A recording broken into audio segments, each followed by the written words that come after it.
It's official as of today for SNAP benefits, otherwise known as food stamps, or sometimes referred to as EBT, for the low income and the roughly 43 million beneficiaries that rely on these benefits every single month. Some massive changes have gone into effect as of today, and that's what I want to share with you here in the video, as this will impact all beneficiaries and certainly some big changes that you definitely want to know about. So that's the focus of the video. Let's talk through the details. First off, thank you so much for liking and sharing this video with those buttons down below, and if you've not done so yet, please make sure to subscribe down below as well with the big subscribe button waiting for you. Thank you, really appreciate your support, and I want to do whatever I possibly can for you right here in these videos. All right, with that being said, let's talk about today and the massive changes that have gone into effect for SNAP benefits. Now, there's a bunch of different changes here. I'm going to rattle off all of these because they've all gone into effect today, the beginning of the new fiscal year for the federal government. Obviously, this is not the beginning of the calendar year, but rather it is the beginning of the fiscal year for the federal government, and SNAP benefits run by the fiscal year, okay? All right, so anyway, let's run through the details about these. Now, again, I would recommend sticking around to listen to all of these if you want to, but if you don't want to, I totally understand that as well. But just recognize there's a bunch of changes here.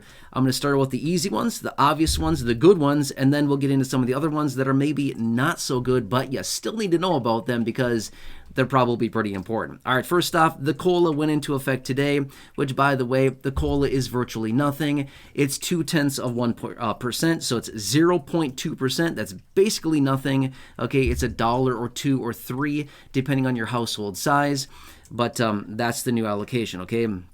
Which, by the way, as a household of one, the new maximum allocation is $292 a month. A household of four, the new monthly allocation is, the maximum I should say, is $975. The maximum allocation for a household of five is $1,158. So you can see here it only went up by a couple dollars, okay? Now, a couple other things went into effect as well, which is the new asset thresholds for households, okay?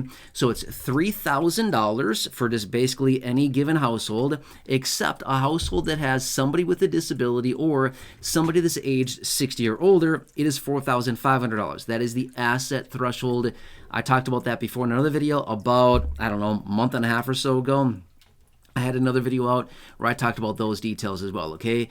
Now, the income thresholds have also adjusted a little bit higher as well. Again, I've talked about those before in another video. That all went into effect today as well, okay? Also, the minimum benefit remained the same at $23. That has not budged. I believe in 3 years it's been at $23 is the minimum benefit across the board, okay? So if you're receiving the minimum benefit, there you go. You're still going to get the minimum benefit of $23, and that's still in place, okay? All right, so those are some of the easy things that have gone into effect today. Now, let's also quickly talk about some of the other changes that have gone into effect that may not be the best things ever, okay? All right, so remember this one. This one was actually passed way back in December of 2022. It was retroactive back to October 1st of 2022, and it expired yesterday. Yeah, it was a 2-year situation. It was a 2-year piece of legislation that basically extended out. Or I shouldn't say extended out. It didn't extend out. Sorry. It was a 2-year piece of legislation, and I'm surprised they didn't extend it out. But here's what's going on, okay? So remember, they were going to be using for this last 2 years here federal funds to reimburse anybody who had their benefits wrongly taken from them through these skimming devices or through any of these cloning whatever situations. I don't even know what to call it. I honestly don't even know really what it is, to be honest with you. It's some type of situation where these people that apparently know what they're doing with this kind of stuff, and they basically take somebody's benefit from them by one of these little skimming devices on a kiosk machine at the checkout counter, where you put your card in there, it gathers all the data, and then as soon as your card gets reloaded with benefits, they basically take all your benefits away, right? We've heard about this. This is nothing new. It's most commonly used on like gas pumps. You hear about it there all the time. But anyway, they're targeting EBT card holders because EBT cards have like no protections in them whatsoever. It's like super easy for them to get the money off of it. So Unfortunately, they're going after EBT card holders. Well, unfortunately, they had this federal funding set aside, and basically what they were doing is they were reimbursing beneficiaries who had their benefits wrongly taken from them from any of these types of devices or these situations, right? So anyway, that was a 2-year situation, and unfortunately, they didn't extend it out. So maybe they'll come back with this and have it again retroactive. I'm not really sure, but remember, like I said, it was December of 2022 when they passed it, and it was retroactive back to October 1st. So hopefully they'll get this thing done again, and they'll do this, but because this protected a lot of people. This was a lot of money that they reimbursed to the people that had their benefits wrongly taken from them for no fault of their own, other than the fact that their benefits, their card information was skimmed off of it, and then they basically were just, had their benefits taken from them. So I'll keep you posted on that, and rough situation, but I thought for sure they'd extend this out, and who knows, maybe they will. I'd be kind of surprised if they don't, honestly, but it could come here in the coming weeks, months, who knows what, but I'll keep you posted on that as well. I feel like that's a very important one. Now, today also is the new ABAWD situation, okay? So the age requirement has now gone up, and again, I've talked about this a handful of times over the last 3-4 months or so, I think. I've talked about this. It always yields some confusion, and that's okay. But let me explain it again for you really quickly, okay? So back in September of last year, 2023, the age requirement to basically fulfill the ABAWD work requirement went from the age of 49 up to the age of 50 as of September 1st of last year, 2023. October 1st of last year, 2023, it went from the age of 50 up to the age of 52, okay? That was October 1st of last year. Now, today, October 1st, 2024, it has gone from 52 to 54, okay? Now, what does this mean? It's for those people that are ABAWD, able-bodied adults without dependents, okay? Very important designation, very important classification. So if somebody has a disability, they're not considered able-bodied. If somebody has a minor dependent, they are not considered they might be considered able-bodied, but they are exempt because they have a dependent. Does that kind of make sense, okay?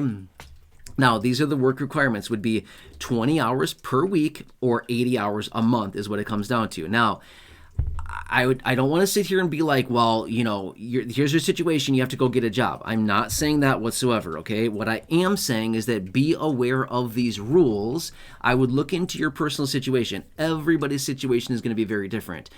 I cannot sit here in this one video and say, yeah, everybody, here's the new rules, and you got to go get a job now today. I'm not saying that. That would be ridiculous. Why would I say that? Everybody's situation is very, very different, but these are the rules. All I'm saying is that these are the new rules that have gone into effect as of today. So if you are an able-bodied adult without any dependents between the ages of 18 and 54, please be aware, because you're probably one of these people that would maybe need to fulfill the work requirements in order to keep getting your SNAP benefits. Now, let me clarify again, because this always causes some confusion. Let's just say that you are, 42. Again, I'm just making up some ages here, okay?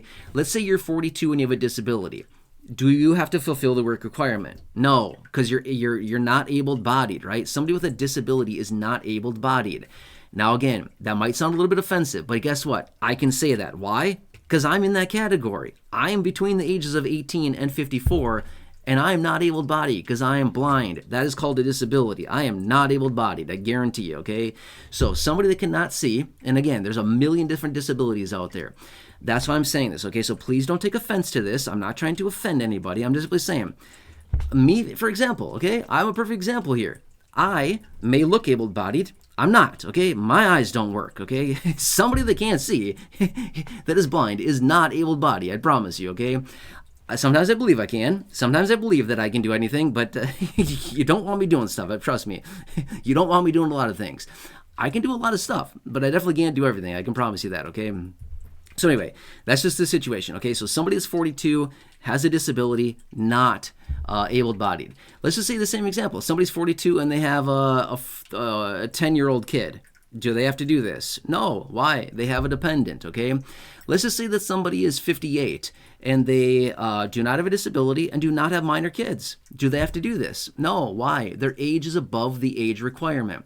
Let's say somebody is 60, 62, 64, 65, 70, 72, 75, 68, whatever it happens to be, and they don't have a disability and they don't have a minor dependent. Would they have to fulfill their work requirements? No. Their age is above the 54 threshold. Is that going to make sense? Again, I know this is very, very confusing, but let's just say that somebody is, I don't know, 45, no disability, no dependent. Would they have to fulfill the work requirement? Now, I don't want to say yes 100%, but I would say yeah, probably, okay? Because they do not have a disability, they're able-bodied, and they do not have a dependent. They are the people that have to be worried about this. That is the group of people that has to be concerned about this. Does that kind of make sense, okay?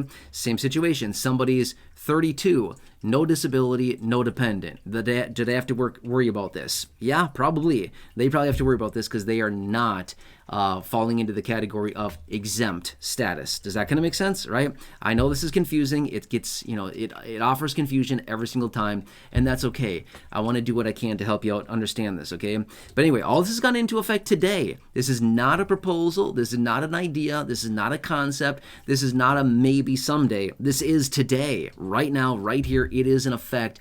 The whole deal. Here we go, right? So, does that kind of help you a little bit? Now remember as well, the farm bill, okay? Yeah, we can talk about that more in another video, but beginning of the fiscal year, that is also supposed to go into effect today, but yeah, more on that in a separate video. But anyway, these are some of the details I want to share with you. So pretty important stuff here, I would say anyway. There's about 43 million people that receive SNAP benefits, and this is going to impact, well, virtually everybody because the COLAs impact virtually everybody. The new asset levels impact everybody. The new household maximum allotments impact everybody. The income thresholds also impact everybody. But as far as the AWD categories and the work requirements, no, that doesn't impact everybody. As far as the lack of federal funding for the reimbursement of funds that are wrongly taken from people, again, hopefully that doesn't impact anybody. But unfortunately, it will. I already know it will because it's just unfortunately how the world is going right now, right? People are taken from other people. Not a cool situation, but that's just what's going on. So is that going to help a little bit? I can certainly come back and explain all this further in another video if you'd like me to. Let me know what you need from me. I can jump on a live stream. I can discuss the details further there. I can make another video. Just let me know. I can certainly elaborate further. There's a lot of changes here, and it all goes into effect at the beginning of the new fiscal year, and that's now, right? So anyway, I hope this helps you. Please subscribe down below if you haven't done so yet. Share the video with your friends on my social media, especially if you know anybody that receives SNAP benefits. Please share this video with them with the share button down below so they can see what's going on with their monthly benefit. This is very important, all of these changes for the new fiscal year. Otherwise, check out the other videos here on the channel, the thousands in the video library, the ones I've hand-selected for you down below in the description or the top of the comment section. And right now, pop on your screen as well. You'll see some videos there. Thank you. Really appreciate your support. Have a nice day. Enjoy, and I'll catch you again later in the